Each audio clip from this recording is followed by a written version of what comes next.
Bon, t'as vu? En France, tu peux te faire tuer à coups de chlasse dans une mosquée par un mec qui se filme en train de dire que ton Dieu c'est une merde et qu'il y a encore des gens qui arrivent à bafouiller quand il s'agit de parler d'islamophobie. À ce jeune victime d'un assassinat, d'un crime atroce. Et je veux adresser bien sûr, à mon tour, d'autres membres du gouvernement l'ont fait, mon soutien, ma solidarité à tous les Français musulmans qui, je l'imagine, sont choqués par cet acte terrible. Est-ce que vous parlez d'islamophobie ? Non, je ne parle jamais d'islamophobie. Tu me diras, le pays, il est tellement raciste que le ministre de l'Intérieur en personne, Bruno Retailleau, il arrive même pas à dire le nom d'Aboubacar Cissé, la victime. On est en train de tenter de retrouver les liens familiaux que cet individu avait, cette personne avait donc avec notamment le Mali. Il a dit Abouba Nania, là, le noir, l'individu. Le mec, il est tellement raciste que Duhamel à côté, ça avait l'air d'être un vilain islamo-gauchiste bobo bolchevique wok à rallonge. On a vu le drame qui s'est passé à Nantes avec cette lycéenne qui a été poignardée mortellement,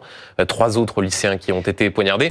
Vous vous êtes rendu avec Elisabeth Borne immédiatement sur place. Vous avez bousculé tout votre agenda. Là, on a un fidèle musulman qui se fait tuer en train de faire la prière. Certes, vous réagissez sur les réseaux sociaux, mais non seulement vous n'y allez pas, et en plus vous maintenez 2 réunions publiques dans le cadre d'une élection interne. Comprenez que ceux qui nous regardent ce soir se disent, là encore, il y a une forme de 2 poids, 2 mesures. Je préfère garder un peu de distance, en savoir plus en matière d'enquête pour pouvoir m'y rendre. Si l'équivalent Bruno Retailleau s'était produit dans une église ou dans une synagogue, est-ce que vous auriez attendu 2 jours avant de vous y rendre? Ouais, bah si t'arrives à faire passer un Duhamel pour un gauchiste, à mon avis, c'est que la fenêtre d'Overtone, elle doit plus franchement donner sur le champ républicain.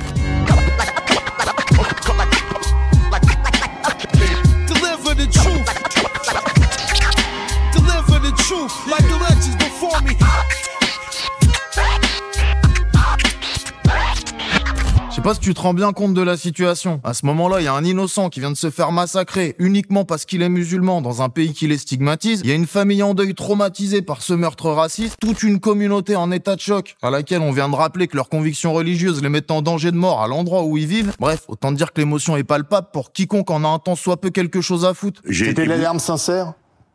On va écouter quand même, quoi. Non, parce que certains... Et le type, là, qui est pas franchement innocent s'agissant de la mise en place des conditions matérielles qui ont permis ça, il a réussi à dire l'individu. Ça veut dire qu'il arrive même pas à le considérer comme une victime, en fait. Il a entendu noir, musulman et victime, ça a fait bugger son logiciel de Rasslar direct. Il a tapé un écran bleu. Non.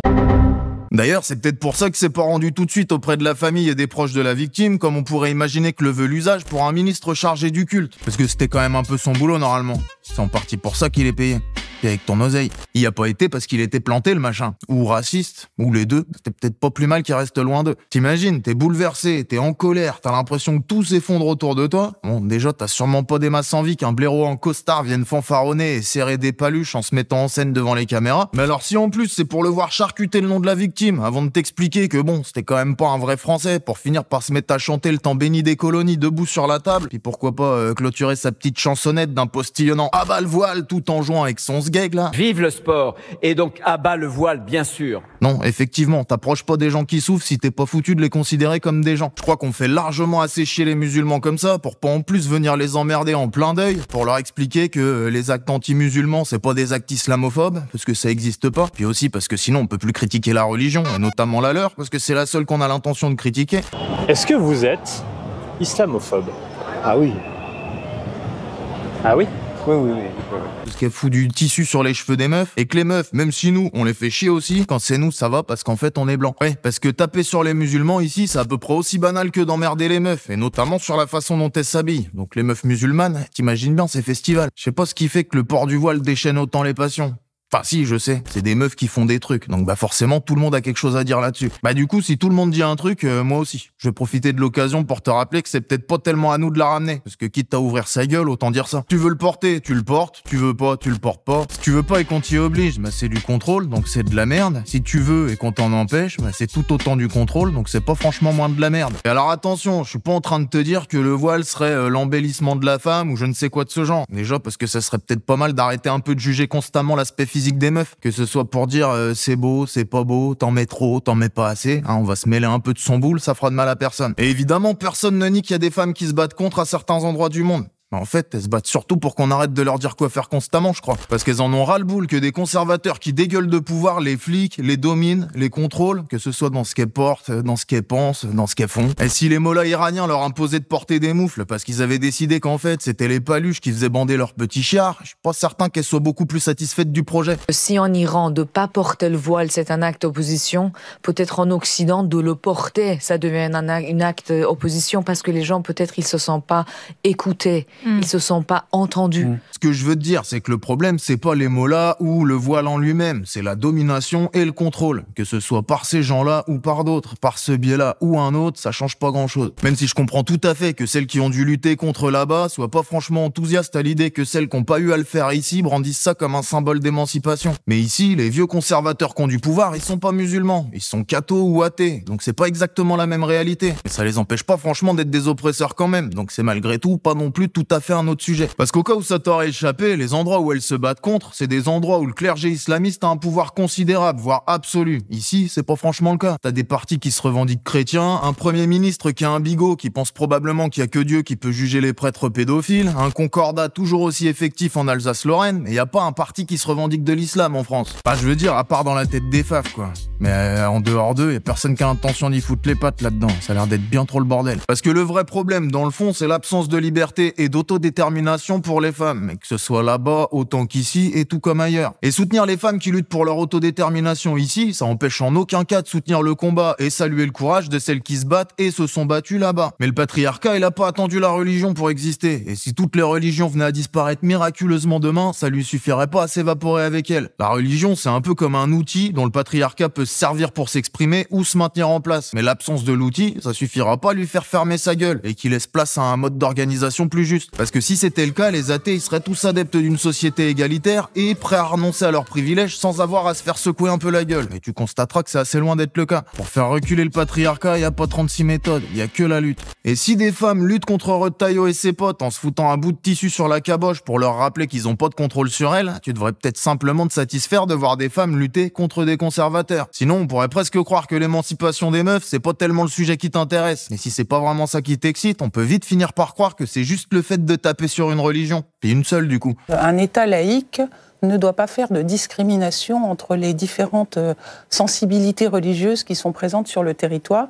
Et depuis plus d'une trentaine d'années maintenant, la seule cible de la laïcité, actuellement, ce sont les musulmans, et en particulier les jeunes filles musulmanes. Et taper sur une seule religion quand on a subi l'oppression dans un pays où elle a du pouvoir, c'est pas tout à fait la même chose que de taper sur cette même religion après lui avoir fait subir ton oppression dans tes colonies et sous les couleurs d'un pays où elle en a absolument pas. J'aimerais comprendre, parce que vous nous parlez de menaces et depuis tout à l'heure, j'entends vraiment des mots comme ça qui font peur et qui suscitent beaucoup d'émotions. J'entends, mais là, en l'occurrence, on parle de jeunes femmes inoffensives qui étudient à l'université, qui veulent s'intégrer dans la société, qui peuvent s'émanciper par les études, qui peuvent justement être une réelle valeur ajoutée et de l'emploi, etc. Mais bien sûr. Et j'en suis la preuve. Et si vous me l'aviez interdit, si à ce moment-là le voile était interdit à l'université, je n'y serais pas allée. Et je suis pas non plus en train de te dire qu'il y a aucune pression sociale qui se joue sur les jeunes filles musulmanes en France, ni que ça arrive jamais qu'il y ait un daron, un frangin ou un lambda qui les pousse à porter le voile contre leur gré. Enfin, il faut cesser d'infantiliser les musulmans et on peut comprendre qu'au bout d'un moment, ces femmes-là, elles prennent des décisions qui leur sont propres et qu'il n'y a pas derrière un grand barbu qui leur dit mets ton voile. Moi, je vous l'ai dit, mon père était pas d'accord, j'ai pas de frère. Je ne suis pas mariée. Il y a aucun, je n'ai même pas d'entourage masculin. Je suis en train de te dire qu'il y a effectivement une pression sociale qui se joue, mais sur les jeunes filles tout court en fait, et qu'il y a toujours un daron, un frangin, un lambda ou même l'État pour leur dicter la bonne marche à suivre, et que c'est ça le vrai problème au fond. Et qu'elles le portent sous la pression ou pas, c'est pas en leur dictant ce qu'on considère nous, bons petits colons, comme étant la bonne direction qu'on fait baisser la pression. Si une femme a besoin d'aide dans une situation de coercition, premièrement ça doit pas te servir à occulter que d'autres ont probablement besoin d'aide aussi, mais parce que prise dans ton contrôle coercitif à toi, et que plutôt que d'essayer d'aider comme le paternaliste que t'es, celle que tu perçois comme fragile, tu peux peut-être essayer de foutre un peu la paix à tes propres victimes. Et deuxièmement, que c'est certainement pas en lui foutant sur la gueule que tu vas l'aider. Quand tu victimises des victimes, ça s'annule pas en fait. Parce que si ton but c'est réellement l'émancipation de gamines que tu juges pas libres, faut quand même pas être une arbalète pour penser que leur limiter l'accès aux études et au sport, c'est un pas vers leur autonomie. Bref, autonomie, laïcité, émancipation, tous ces jolis mots qu'ils invoquent là, c'est que des concepts à l'apparence positive pour masquer un positionnement colonial, oppressif et contrôlant. volant. Ça s'appelle Rio. L'islamophobie. Islamophobie qui, d'après Valls, n'existe pas, parce qu'il est ressorti des chiottes de l'histoire pour nous expliquer que le concept avait été inventé par des mollahs iraniens, il y a 3 semaines, pour faire chier les meufs. Enfin bon, c'est Valls, hein, on s'attendait pas non plus à ce qu'il dise un truc factuel un jour, le socialiste. Il reprend les propos de Fourest, qui ont été largement démentis depuis, et si on va au bout du raisonnement, c'est une théorie un poil islamophobe, justement, parce que ça suppose qu'ils ont fait ça pour mieux islamiser l'Europe, tu sais, l'invasion musulmane, la submersion migratoire, le grand remplacement, tout ça. Le sujet, c'est effectivement ce fameux grand remplacement, c'est-à-dire que il y a un peuple qui remplace un autre dans d'innombrables endroits, qui tiers-mondise le pays avec une civilisation différente, une civilisation islamique qui n'a pas les mêmes valeurs que la civilisation française et européenne. Mais de toute façon, qu'on parle d'islamophobie ou d'actes anti-musulmans, ça change pas fondamentalement le problème. Il y a des gens qui s'attaquent à des musulmans parce qu'ils sont musulmans. Enfin, pour être plus précis, il y a des gens qui s'attaquent à des musulmans parce qu'ils sont arabes. Ou noirs, ou de cultures considérées comme venant d'eux. Parce que le problème, en réalité, c'est pas qu'ils soient religieux. Bien souvent, ceux qui les critiquent, ils le sont aussi. Les premières lois islamophobes déguisées en défense de la laïcité, elles viennent de Bayrou. Elles datent de 94, s'il te plaît. C'était contre les signes religieux ostentatoires à ce moment-là. Bayrou, en 94, quand sa femme, elle enseignait le catéchisme à Bétaram. Bahut privé, sous contrat, arrosé en grande partie par l'État. Donc autant te dire que la laïcité, quand il s'agissait de financer l'enseignement religieux par de l'argent public, ça lui en touchait pas une aux bestiaux. Non, leur vrai problème à tous ces gens-là, c'est qu'il y en a qui sont croyants, mais au sein d'une religion qui est celle des Arabes. Autant te dire que leur vrai problème, c'est les Arabes. Mais ça, légalement, ils ont pas le droit de le dire. C'est pour ça qu'ils font passer ça pour de la critique de la religion. Comme ça plaît aux laïcards autant qu'aux fachos, les victimes, ça reste des Noirs, ou des Arabes, ou des personnes dont ils jugent la culture issue des contrées de ces derniers. Et aux yeux de la loi, il y a quand même beaucoup moins de risques de se prendre des remontrances. Enfin bref, tout ça pour te dire que quand c'est la victime qui est musulmane, non seulement c'est pas du terrorisme aux yeux de Retailleau, ainsi que de ses copains et de la justice, mais qu'en plus tu peux ajouter à ça que c'est pas très grave en fait. Le mec relativise. Il a dit un truc du genre oh, il y a des morts tous les jours, je veux pas en avoir quelque chose à foutre à chaque fois non plus. Vous avez en France 3 homicides par jour. Tous ces homicides, moi je les ai pas tous systématiquement, mais certains parfois sont abominables. Je ne me déplace pas à chaque fois. En même temps, si tu passes ton temps à tout faire pour mettre en place et maintenir un climat islamophobe, c'est pas pour finalement t'inquiéter des victimes que ça fait. On parle quand même du mec qui veut dissoudre la jeune garde et Urgence Palestine, tout en foutant à la tête de la police un laquais dont le fils dirige un groupe néofasciste. Ça donne une idée assez claire de ce qui lui fait peur, ce dont il se fout, et ce qui lui fait frétiller le Scooby-Doo à celui-là. Enfin bon, quoi qu'il en soit, les laïcards là, sachez que vous pouvez tout à fait lutter contre le conservatisme religieux et le cléricalisme, tout en luttant également contre l'islamophobie. Et parce que c'est tout le problème du sujet, c'est que les FAF, ils arrivent à trouver des soutiens chez les gauchistes bouffeurs de curés paternalistes. Mais lutter contre l'islamophobie, c'est pas renoncer à la critique de la religion, c'est juste refuser que par racisme n'en soit critiqué qu'une seule. Moi, ça t'aurait peut-être pas échappé, mais lutter contre le conservatisme, c'est un projet qui me convient plutôt bien. Mais disons que je pense juste qu'il faut lutter contre le conservatisme dans l'absolu, qu'il soit religieux ou pas. La religion, perso, j'en ai pas grand-chose à foutre. Je suis pas croyant, je trouve ça trop essentialisant à mon goût, et j'ai du mal à trouver plus contre-révolutionnaire et sclérosant que l'idée que la vie n'est qu'un passage et que l'important c'est ce qu'il y aura après. J'ai tendance à penser qu'on peut difficilement aspirer à de la transformation sociale avec un postulat comme celui-là, et je me dis que même si dans le fond c'est qu'un outil avec lequel on peut faire des trucs bien ou de la merde, sans cette transformation, on va avoir du mal à vouloir faire autre chose que de la merde. Et du coup, quoi qu'on m'en dise, j'ai un peu du mal à trouver ce qu'il y a de positif là-dedans. Mais dès lors qu'on force personne à rien, ou pas plus que sans cet outil, je vois pas bien ce que mes petits états d'âme auraient à foutre dans l'équation. Can I get an amen? Can I get an amen?